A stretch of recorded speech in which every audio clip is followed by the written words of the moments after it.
DJ Rakesh तनाव, DJ Rakesh तनाव।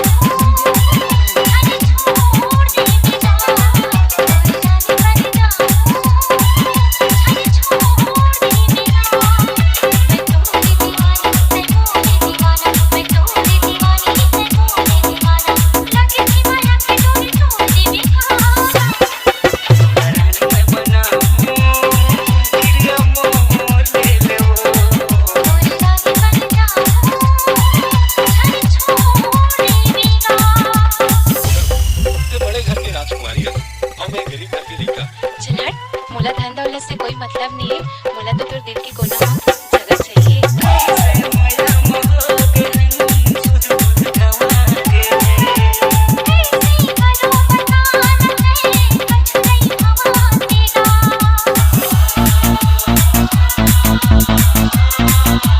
DJ Rakesh तनाव, डीजे राकेश तनाव।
डीजे राकेश तनाव, डीजे राकेश तनाव।